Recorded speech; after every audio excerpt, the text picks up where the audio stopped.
أنا ما تغيرت، أنا وعيت، أنا صحيت، أنا فتحت، أنا استوعبت، أنا شفت وسمعت وقاسيت وانجرحت وانصدمت، أنا انكسرت وانقهرت وتعذبت وتعبت وانظلمت.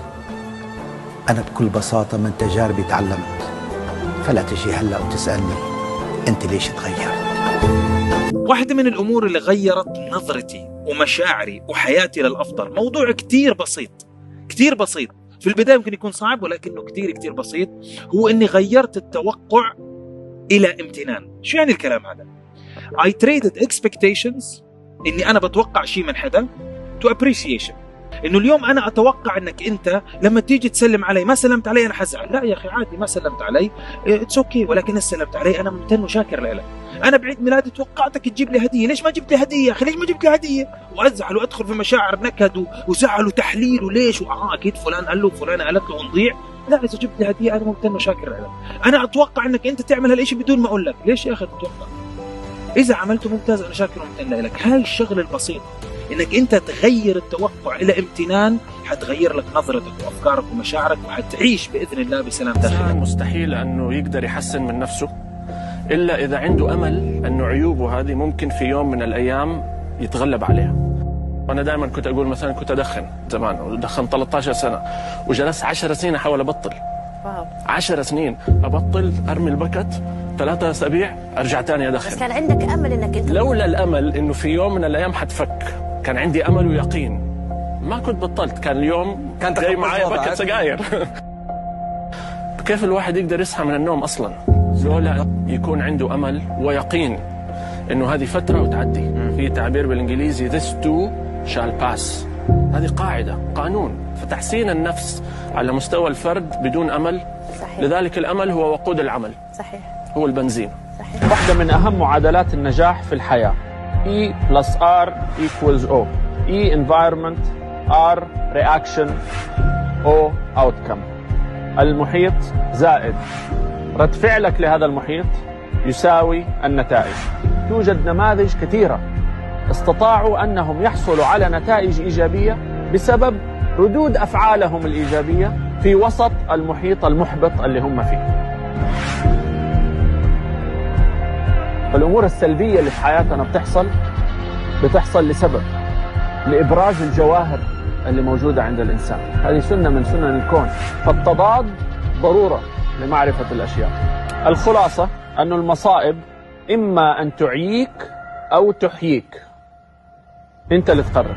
كالإنسان عنده خيار لما تحصل له أزمة أنه الأزمة هذه تؤثر عليه وتحبطه، ولا يحول الأزمة إلى نجاح وإبداع وتخرج هذه الأزمة الطاقة الإيجابية اللي موجودة فيه. صباح الخير أو مساء الخير على حسب التوقيت اللي هتشوفوا فيه الفيديو. الحقيقة فيديو النهاردة هيكون بعنوان إزاي نتغير.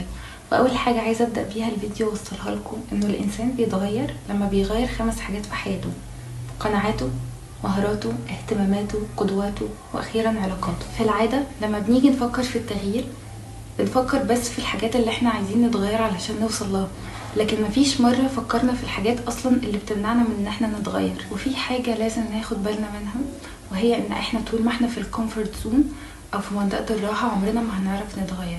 وفي فرق كبير من إنك تكون مرتاح وإنك تكون في منطقة راحة. هديكم مثال. في مثلا مسلسل جديد انت عايز تشوفه، وفي اوريدي مسلسل قديم انت عارفه وبتحبه، فانت لو عايز جرعة دوبامين او عايز توصل لاحساس معين، انت هتكسل تروح تشوف المسلسل الجديد وهتروح تشوف المسلسل القديم بتاعك، عشان انت عارف النتيجة اللي هتوصل لها بعد ما هتشوف المسلسل. يعني هتوصل للشعور اللي انت كنت عايز تحس بيه. وده مثال قوي لمنطقة الراحة. منطقة الراحة هي عدوة التغيير بمعنى الكلمة.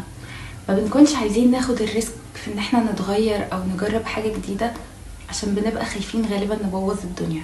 في حاجة مهمة لازم تكونوا عارفينها، انه في فرق ما بين التغيير والتغير.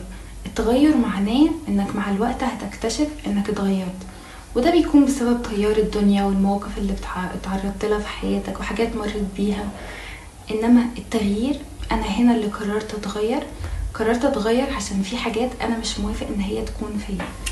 ربنا اكيد عايز لنا التغيير، إن الله لا يغير ما بقوم حتى يغيروا ما بأنفسهم.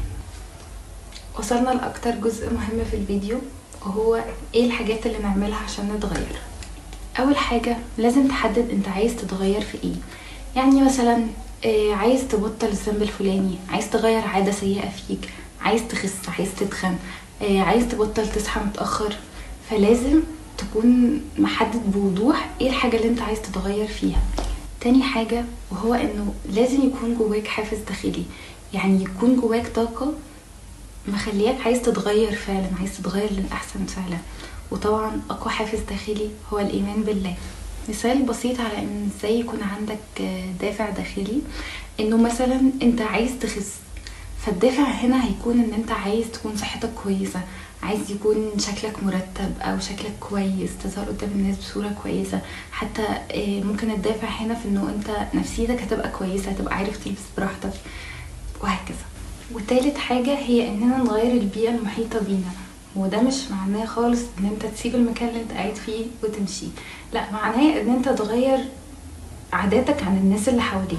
يعني مثلا على سبيل المثال اللي احنا قلناه، انه انت عايز تخس وعندك في البيت مثلا بياكلوا اكل مش هيلثي وبياكلوا زيوت ودهون، انت من هنا هتبدأ تغير العادات دي، ان انت تبدأ تعمل اكل صحي لنفسك. مثلا في صحاب ليك وانت معاهم بيحصل ذنب معين، الذنب ده لا هيروح ولا هيتغير غير لما تغير اصحابك. واخر حاجة الاستعانة بالله، خليكوا واثقين في نفسكم، مؤمنين بالله ان كل حاجة بتتغير للأحسن، وان كل حاجة موجودة في حياتنا دي خير من ربنا لينا. وخليكوا عارفين ان التغيير بيبقى محتاج وقت، فما تزهقوش وما تملوش، وان شاء الله كل واحد عايز يعمل حاجة يحققها، وتبقوا مبسوطين دايما. واشوفكم في الفيديو الجاي.